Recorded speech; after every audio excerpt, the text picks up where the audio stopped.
I think it is easy for fans of Fitzgerald's novel to lambast Baz Luhrmann's interpretation as ruining what stands as a contender for the great American novel. I'd like to try and look at the film with as clear eyes as I can, and with the power of hindsight, try and articulate where Luhrmann's vision succeeds and fails. For as wild as Luhrmann's films are, this wildness is only surface level, while his images are actually quite coherent. The green light, West Egg and East Egg, the Valley of Ashes, the sanatorium, all of the locations in The Great Gatsby are given establishing shots and callbacks that help the viewer despite the out-of-control tone. Much of the lacking coherence of the movie stems from the ambiguities of the themes of Fitzgerald's novel. Some of these, like Tobey Maguire's Nick Carraway literally inside Tom Buchanan's flat and outside on the street, are an attempt to ground Fitzgerald's themes and wordplay onto image. So, if anything, Baz Luhrmann is not wild, but rather the opposite, attempting to wrangle and settle the book into visual form. People forget that The Great Gatsby was an experimental work in its day, and was received with middling response. There are certain themes that Luhrmann chose in the work and went with, such as desire, drive, and surplus enjoyment, several psychoanalytic features that help to explain Gatsby's life to his arrival in New York, as well as his infatuation with Daisy. As a result, Gatsby can come off occasionally and perhaps unintentionally as either obsessive-compulsive or sociopathic. Luhrmann's Gatsby will undoubtedly be just a version of the book, and I suspect that others will take a crack at it as Hollywood has done before. If I was a high school student and decided to skip reading the book in lieu of just watching the film instead, I would be satisfied with this adaptation, enough to pass the test at least, which is something I cannot always say of adaptations of major works. As coherent as the film is, the final argument between Tom and Jay Gatsby signals towards aggression, which is strangely something I did not see foreshadowed or mentioned explicitly beyond Tom's repeated racist intonations about the difference between what he takes to be civilized and uncivilized people. It is a coherent film, but there are snags, so a 4 out of 5 feels appropriate. The film manages to render many of the heartbreaking psychological elements of Fitzgerald's novel into spectacle. The two Gatsby parties we see in the film are so wild and adventurous that I actually got a little jealous that I was not there. Some of the darker elements of these parties, like the car accident that occurs outside of Gatsby's front lawn, is abandoned for the positivity of the party.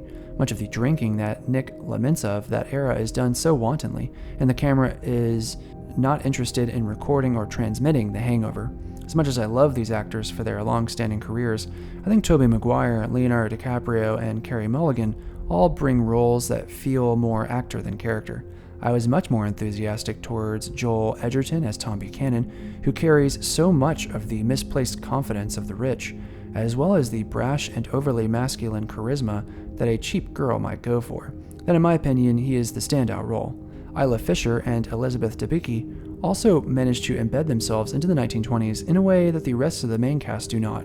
Whether this comes from my preconceived notions of these roles from the novel or from the film itself, I cannot say. But when Tobey Maguire starts shouting, all I can think of is Spider-Man. Despite knowing the resolution of the film, I felt an incredible amount of tension and anxiety at its climax, which is a good sign. That said, much of the middle of the film, where Gatsby is introducing himself to Nick, as well as courting Daisy, comes off as absurd humor. In the case of his reunion with Daisy at Gatsby's house, we can feel that this is a man who has so romanticized this super egotistical notion of how the whole event should play out after 5 years. It helps our psychoanalytic themes, but it risks breaking the film loose and wreaking havoc on our idea of Gatsby as a character. Having watched this movie in retrospect after seeing something like Elvis, I feel as though his sound mixing, his tonal consistency, as well as his ability to simultaneously weave spectacle and historical moment together into something truly fun, was so much better in Elvis than in Gatsby. The highs in his adaptation are truly high, without the sort of bittersweet pill that we know is coming in the stock market crash. Yet the lows of the film do not struggle with the tragedy beyond pathetic fallacy of Nick in a sanatorium in the winter, and Gatsby's funeral is not tragic so much as melodramatic. I truly felt that Elvis's life was a tragedy, but I could not speak as much to Gatsby, a 3 out of 5 for intensity of effect. The film, rather than address every aspect, leans into the green light as its emphasis. Desire and surplus enjoyment form what Gatsby hopes to use to earn Daisy's love, but remove the flowers and the pink suit, and we see that Gatsby is nothing, a no one.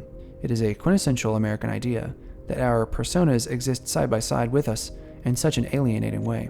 This has been done time and again. notably in the television show Mad Men. Lerman explores this with some skill. Nick wanted to be a writer, but abandoned it for Wall Street. Jordan's vocation as a golfer does not surface all that often, nor does Daisy's domestic dilettante behavior, being performed by Mulligan as a sort of constant drunken indifference. Mulligan does little to assuage Daisy as one of the most hated characters in all of American literature. Gatsby's complexity as a character and Lerman's interpretation stems from a series of paradoxes. Watching DiCaprio perform Gatsby in each of these scenes reveals a strange character, one who simultaneously has to be calm and charismatic, while also exploding into passionate rages or shaking with anxiety. DiCaprio manages to pull these off in ways that remind us that it is him. Like Tobey Maguire, I think of his explosive behavior in Revolutionary Road, The Wolf of Wall Street, and so on. I believe that DiCaprio's best performance was with Scorsese's The Aviator. This Gatsby feels like a bundle of behaviors without a center, which may have been the point. Who Gatsby was may have been a mystery, especially to himself.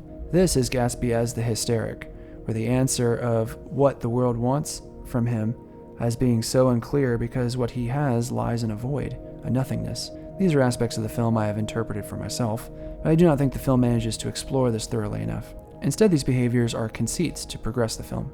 Fitzgerald's work is beautifully rendered in immense color, kinetic movement, and a brisk pace, with a fusion of older and newer musical genres. But the complexity also invades the characters into wide spectrum performances that dictate their responses rather than respond to them. I think a 2 out of 5 for complexity exists here. Originality is going to be difficult to unpack. Perhaps Lerman's interpretation of the work is rather novel, but it hardly wavers from his usual style. Image and sound swirl in a fluid way in contrast to other dour films of our era.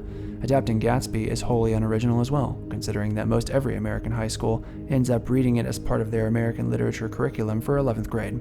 It stands, like To Kill a Mockingbird, as an integral part of our canon. The question to ask is, where does the Venn diagram of Lerman's style and Gatsby's adaptations across history weave together in the middle to produce something truly original? If I was pressed to answer this question, if someone forced me, only a few things spring to mind. One is the historical context of the film arriving after the Great Recession of 2008, and Nick Carraway's stay at a sanatorium, his thoughts of money, drinking, New York, and Wall Street are all token of a piece that attempts to connect the two economic downfalls in a way that allows for resonance. Plenty of films and filmmakers took a stab at a Wall Street story in the 2010s. Possibly the best place in the movie we see this is in the way Tom uses his lover Myrtle and her husband Tom. His methods of manipulation are not just here. Each place where Joel Edgerton maneuvers feels grounded in a character who feels as though he owns everything and every moment. He sits where he pleases, goes where he likes, and his demeanor, even when placed in a strange setting like Gatsby's party, is not one of anxiety, but one of disgust or moral outrage. When he wins over Gatsby, it is truly menacing. His opportunism in denying that he knew Myrtle and convincing Tom to take care of Gatsby is to me more the highlight of the film than DiCaprio's Gatsby could ever be. Perhaps this is why, in Elvis, it is the antagonist that plays the role of the narrator of the film. In my opinion, to have your villain overshadow your hero is a weakness, not a strength. The movie is a 2 out of 5 for originality.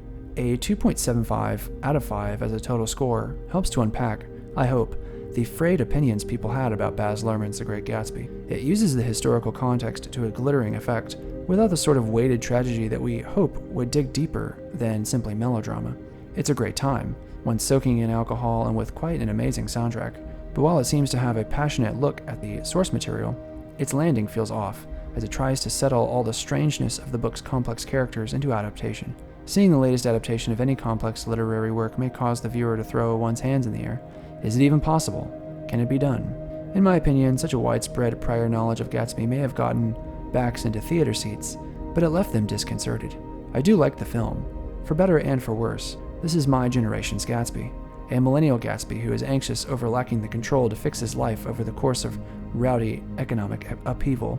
But I think better work will still be done with Gatsby on the big screen in the years to come.